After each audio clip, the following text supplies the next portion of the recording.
Hi everyone, it's Moody Mermaid and I'm back with another house building video. I am alive. I got sick a couple weeks ago, I think over a month ago, and I lost my voice for like 2 weeks, so I haven't been able to voice this video. And then in the process of editing, most of my footage got corrupted, so a lot of it is unusable. And between recovering and getting my voice back and getting back to editing, I've just been so annoyed that I haven't, posted. This is what I have to work with. Most of my footage looks like this. I'm only showing you this one because to show you what most of my footage looks like. A lot of this footage that I did put in the video is not like that. Like, this is a little piece that I normally wouldn't have included, but I did want to show you how I did the foundation for this house. Most of my footage is viewable. It's not going to be that bad. I've been kind of irritated. I even tried to do a different house to try and fill the void between my last house and this one while I got to editing, but then my game crashed and lost a lot of that footage as well. So, technical difficulties. That's kind of what happens when you want to run a really old game on a sort of old computer. We just accept it and we move on. I figured might as well. It's always better to turn the assignment in late than to not do it at all. So that's what I'm gonna do. I'm gonna show you my house because I was really proud of it when I first built it. It's basically ripped off from the Wolff Manor, which is the house that Thornton and Morgana Wolff live in Sunset Valley. It's at the very end of the city in a little corner lot overlooking the beach, and it's super cute.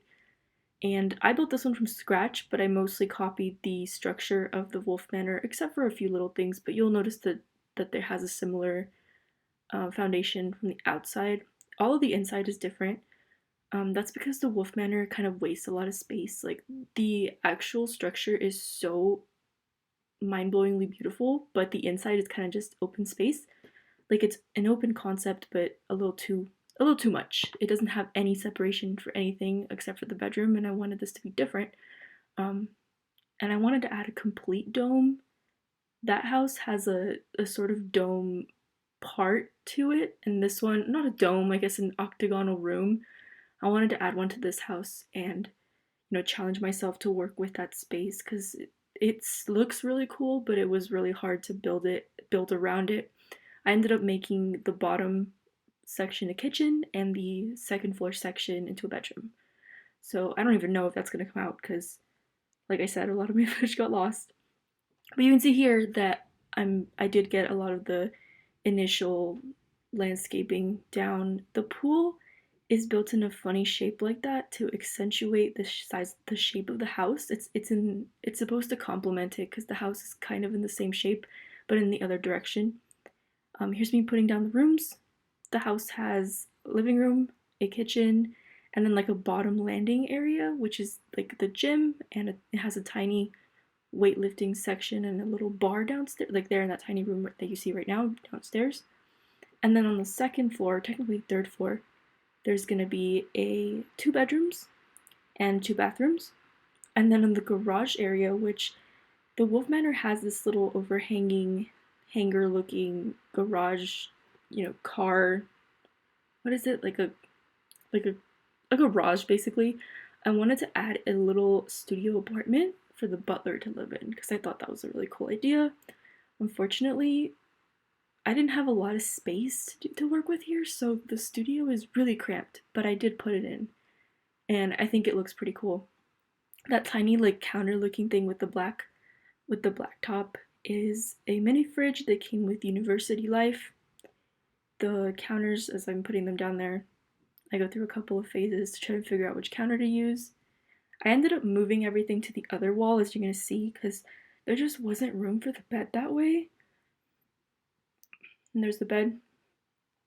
The bed is a Murphy bed, so it retracts into the wall, which is the only real way to put a bed in this little space. There you go. Putting down a rug. Again, this is meant for the butler, or if you have guests in theory, they could stay there, but it's kind of a crappy place to live. Not that you should put your butlers in the crappy area, but you know what I mean. It's kind of a last ditch effort. That way they have their own space too. This is the little bar area. I guess it's like a party room, and on the other side there's a little gym. The Wolff Manor has the same layout. It has like an underground space for, I think they made it a gym as well. And then the main house is over this floor. So there has to be a lot of supporting beams to keep because the actual house is so much bigger than the first floor, which looks really cool from far away. I'm adding a tiny bathroom downstairs so the guests can use the restroom. That is the kitchen, and as you can see, I made a wall to divide the octagonal space there so that you have the kitchen area with enough counter space, and then you also have like a lookout into the ocean from the other wall. Here's the guest bedroom, or I guess the other bedroom, the kids' bedroom. I kind of styled it like a teenage girl's room. With its own private bathroom. Because like I said, I like to give the houses private bath. Each of the rooms should have a bathroom if the house is of a certain size. I love the little landing that I made there. It doesn't waste a lot of space, but it also has this like nice open concept look to it, which I enjoyed. Gotta show off the car in the front, and this is the final outdoor shot. I love this shot. And here's the garden that I made. It's directly under the kitchen, and I'm gonna pan out a little bit towards the lighthouse so you see like where the lot is situated in Sunset Valley. Here's the kitchen. Really love this color scheme that I went with. Not a lot of space. You can see the lighthouse from the window. Looks really cool. There's a seating area behind the stove, the wall that the stove is on, so you can look out to the ocean. Here's the living room plus the office area. I think those shelves are from High Loft stuff. I'm not sure. The pack. I never used this fireplace, so it's kind of a different style than I'm used to, trying to work with my within or outside of what I usually do. Here's the teen girl's bedroom. As you can see, a lot of light. Really nice view. A lot of space as well. It doesn't really match the rest of the house, but it's okay. This is the master bedroom, the octagonal room. I really like the way it turned out. You have this like panoramic view of the ocean, but it's also not made cheap. I had this little wall there where the bathroom is behind the bed, so it's not completely, you don't feel like you're in a fishbowl and people can see inside, because first of all, you're facing the other way from the city, but also not the entire thing isn't exposed. This is the second floor landing and the view of the street. And this is another view of the back. And I think, is that it? I think that's it. It's the finished house. One more final view, and that's it. Again, thank you guys for putting up with me as I very carefully sift through the footage that I was able to use. I hope to have more videos coming out soon, like actual ones that are complete.